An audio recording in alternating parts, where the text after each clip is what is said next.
To get into it?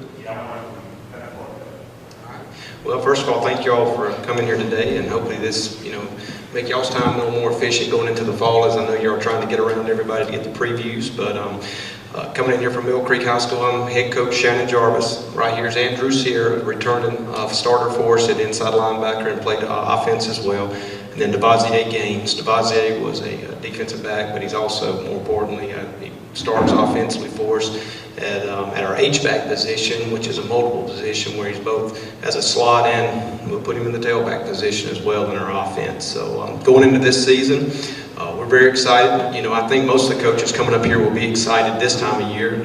Everybody is 0-0 and got all the opportunities ahead of them. All their goals are in place, but we're excited about this year. We have, you'll see in the brochure that I gave you, our returning starters that we have back. We have 7 offensively and 6 defensively returning starters. We did lose our leading rusher, but that's something that we feel confident with the players that we have coming back, both with Devontae and other players that we feel hopefully we can replace Ja'Cory from last year. More importantly is just the spirit of this team. I've coached long enough to know that's as important as any of the talent that you have, especially at the high school level, and to have unselfish players that understand their roles. And that's something I'm looking back to last year's team and the success they had. That was something that all the players did a great job of, and that's something we want to build on going into this season. And that has shown up in the weight room, in our off-season workouts, and we're very excited about the opportunities that we have. Saying that, though, we do know it's a fine line with success in this region. An injury here, an injury there, and it can be a struggle. So obviously we've got to stay healthy to have a chance to win to ultimately, I think everybody can say your first goal is to win the region championship, and then you go from there. But we know we have to stay healthy to be able to compete at the highest of level with Norcross and Peachtree Ridge, Collins Hill, everybody in our region that we have. So our players, the returning players that we have, know the task at hand and the grind, if I can use that term, that it takes throughout that season, that you can't get too high nor can you get too low. And one of the things that we wanted to get addressed last year that must carry over into this year is you can't play great one Friday night and then down and up and down. You've got to be consistent. You look at the most successful teams from this region and in Gwinnett County is the ones that play the most consistently. And I think that goes back to your process of preparation. And we're going to emphasize to our kids, it's really not about your opponent that you're playing. It's about our preparation, our process, and how Mill Creek is going to go about playing. So we really stress to the boys, really the opponent doesn't matter per se. We want to make sure that we're performing at our level and the level that we prepared for. So saying that, I'll go through some of our returning players that we have offensively and defensively, and then our kicking game. Again, a lot of this information is in the information I have, so Dave, you don't have to write it all down. It's all in there. But offensively, we do have 2 returning offensive linemen, and we've got 3 starters to replace on the offensive line. By the end of last year, our offensive line was playing very well. The 2 returning starters played as sophomores. They'll be rising juniors, Caleb Kim and Josh Fannin. Our center this year will be Kyle Stefferson, who is a young man that's had to, if I can use the term, he's had to wait his turn. He's been behind a very good player, Matt Cope, but Kyle we're counting on him tremendously this year. He's had a great workout. He's kind of taken the bull by the horn with our offensive line, and I'm looking for him to have a great season. And then at the other tackle spots and the other guard spot, to be honest with you, we got about 4 kids that are battling it out. I can't tell you who's going to be the starter right now, and I say that as a good thing. They may even have to rotate, but we've got J.D. Alcative. The other tackle will be as well. I'm going to miss a name here, Andrew and Boz, if you want to help me with one. But I know Jake Lund's at 1, Chad Walker's at 1, and so those 3 guys. There's a 4th guy. No, you don't know. That the other tackle, but we got 4 guys that are battling out for those 2 spots, and we're very encouraged by what we feel offensive line wise, replacing those 3 restarts. We feel good about the kids that we have there. I think the key for this season for us too is going to be, and I'm going to go ahead and get into this with Carter Governale, seeing how healthy Carter will be going into this year. He missed all of last year with a knee injury, and he missed part of his sophomore year. He started for us as a sophomore, so Carter will be back this year, and we really have limited his reps this summer to make sure he's ready for the season as far as in the game. So Carter will be back for us at the skill position, as well with Voz.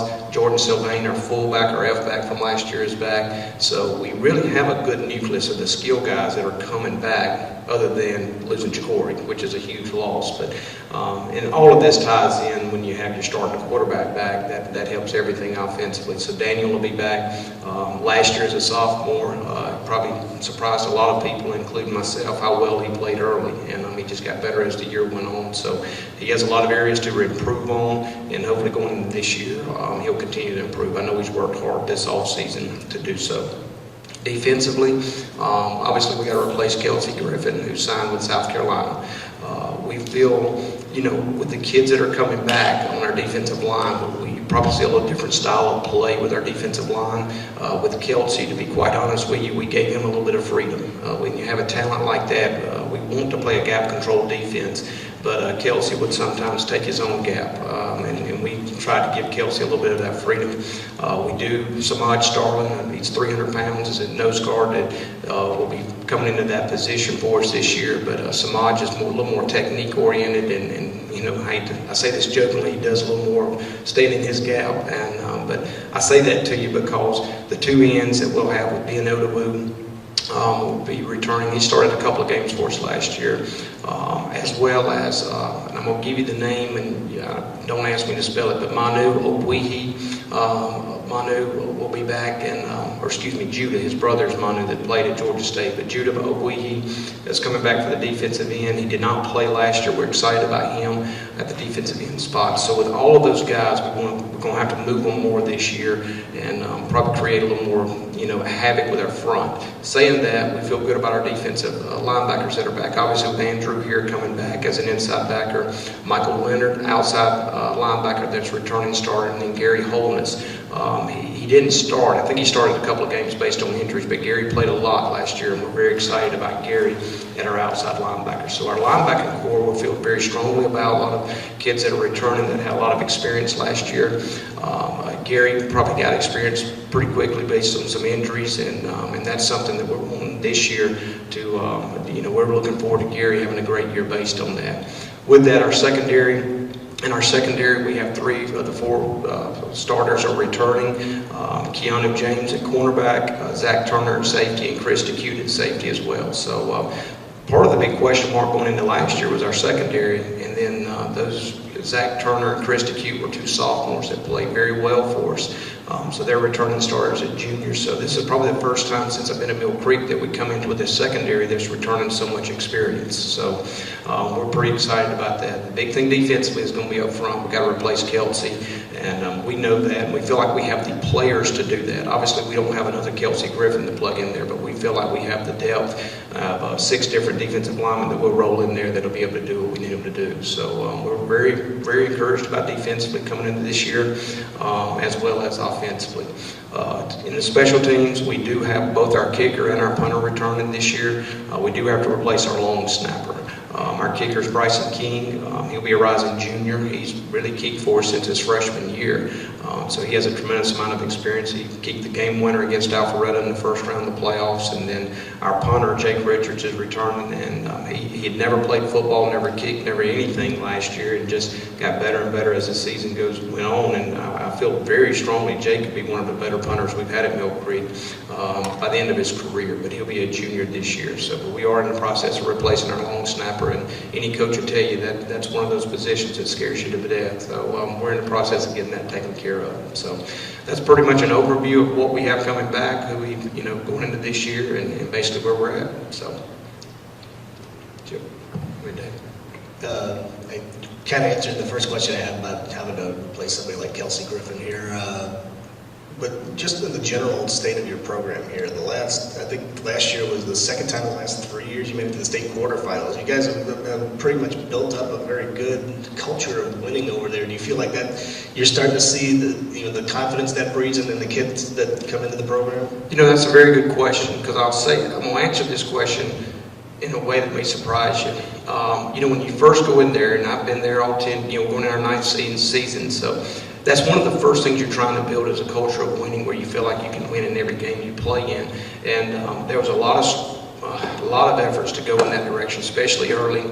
And you look back and you say, well, 2 of the last 3 years you're in the quarterfinals. But Dave, I think that same mindset called us. If you'll look back to 2 years ago, we came in after that quarterfinal run our first time. It was an exciting time at Mill Creek. Everybody was excited.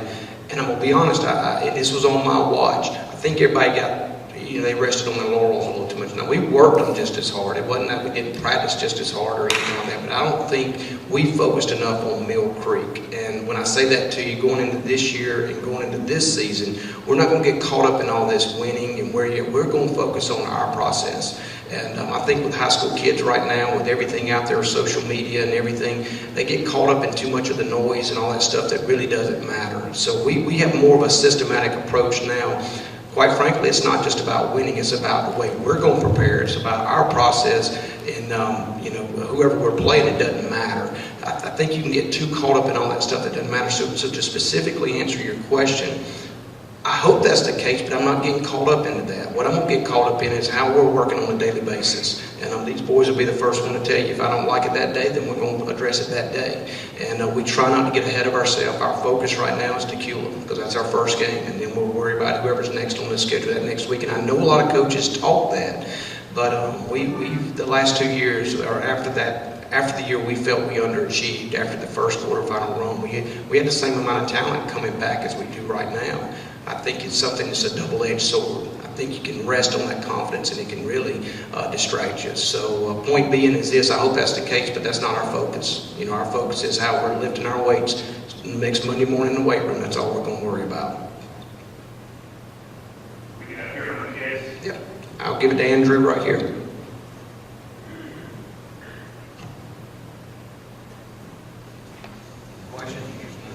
Just give us an overview of what you see coming into the season, Andrew. Well, we feel pretty confident about the players we have returning. I know we have one position to fill on the defense is our corner, but we have a lot of good competition going on there. We feel pretty confident, as we've seen in the 7-on-7, both of them that are competing there can perform. Offensively, I feel pretty confident about it. I'm hoping to get some reps this year on offense.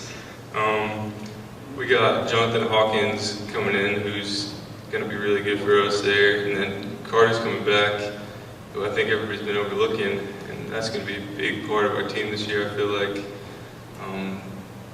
our O-line, I feel confident about them.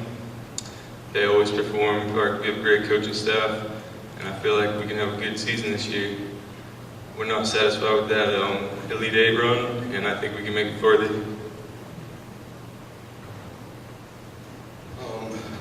Offensively, I think, of course, our offensive line, we're missing about, 5 of them, more than half. But Jefferson, all the people coming up, they have good, what do you have?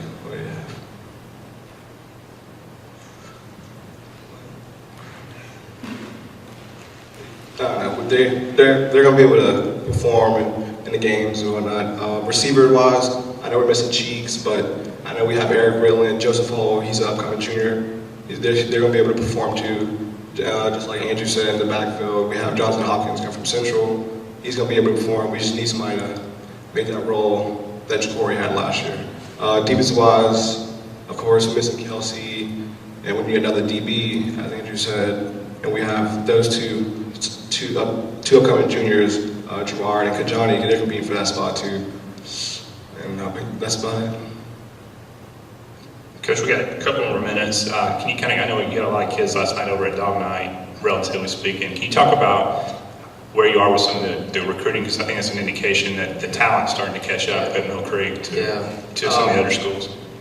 Ultimately, that's what's, the last couple of years we've had a lot more kids recruited, and you start looking at the list of kids that have signed. And right now, we really have a sophomore, junior, and a senior class. We've had classes heavily recruited at Mill Creek before, but I don't know if we've ever had as much in those 3 classes. And, and it's really at every level, that we have kids. And, I've got 2 young men right here that'll play college football next year as well.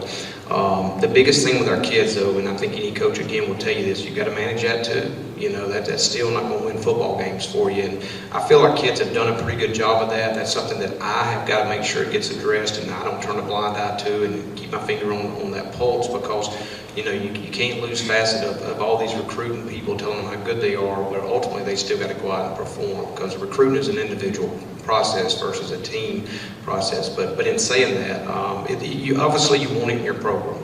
My cell phone has been more active than the last 2 years than probably the first 8 combined. And a lot of times people say, well, that's coaching it. No, it's because we got more talented players coming up through here. Now, I'll be candid with you. We knew, especially with Andrew's class and Voss, when they were in 8th grade, 7th grade, really, we followed this class from really 6th grade all the way up through. And we knew they were coming. We knew we had good boys in our program at that time, but we knew we had some talent coming up through their youth association. And so really with all those guys here right now, really last year and this year, we feel like we have as solid of 4 classes, at the same time as we've ever had.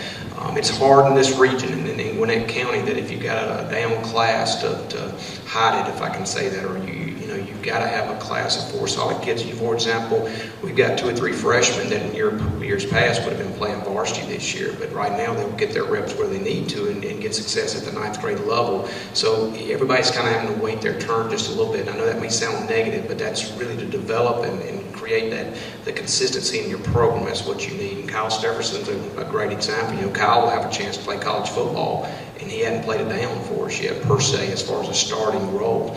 But we do have some kids that are getting heavily recruited, and that's a good thing, and that's something we want in our program. We want for our younger kids. We want for our older kids. We're just not going to let that be the focus of our program. Our focus is going to be developing young men of character and then going and competing. The wins will take care of themselves, but we want to go make sure we prepare and get ready to compete against that opponent.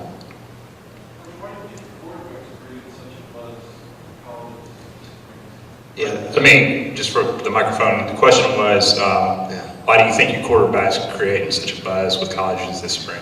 Well, Daniel last year, he wasn't our starting quarterback. Eric Ridlin was our starting quarterback. They'll tell you, I was very high on Eric, but Eric broke his foot in our last preseason scrimmage, and so we had, and I've told this to Daniel in hindsight, I think it helped out that Daniel wasn't the guy all last summer.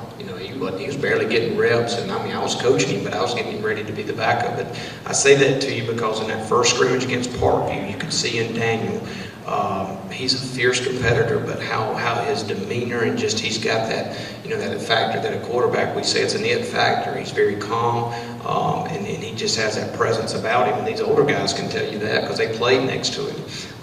But I say that to you because going into this season when he got injured, I had 2 weeks to get him ready for Parkview and then to Cula, and it sounds crazy, but it let us ease into it a little better than me trying to jam too much down his throat throughout the summer. Now, in saying that, as the season went on, we gave him more and more and more, and I'm going to be candid with you. There was throws he made in some games that surprised me. He had a long touchdown run play against Brookwood in the second game of the year. There was a great deep ball throw, and so right then his accuracy jumped out to us. I mean, you can throw 707s all you want. You can see a quarterback that's got the skills and all in 707s, but it's not until you get in the game and you get the live rush and you see how they handle it when it's chaotic. But what Daniel brought last year was just a very common demeanor, and it makes good decisions. He only had, throughout the year, he had 3 interceptions in the season. And that's what, honestly, to evaluate a quarterback, I'm looking at touchdown to interception ratio. The yardage doesn't matter. I mean, some years we may throw more. Last year we didn't because we had a great running back and a running game. It wasn't just Corey, it was all these guys. But I always look at touchdown to interception ratio. And he ended up last year with a 15-8 interception. He had 3 interceptions in the last game, and it was 2 of them were tip balls, that was not really his fault. So point being is, I think what's happened with Daniel, this is the first summer he's gotten out. He's been to colleges, he's gone and thrown for the schools, he's been to a bunch of colleges, and they've gotten to see firsthand his accuracy that he throws with, his speed. People underestimate his speed, and to be honest with you, last year we didn't run him much early in the year because, it was a situation where Eric was out, and we didn't have a lot of depth at quarterback. Well, when Eric came back, we started using more of our quarterback runs, and that's when Daniel really showed that he had probably more athleticism than a lot of people thought. So he ended up with about 450 yards or something like that of rushing last year. But I think the buzz is just because he's a very accurate quarterback, has great demeanor, and obviously we're very excited. He's with Mill Creek going into this year, and we got 2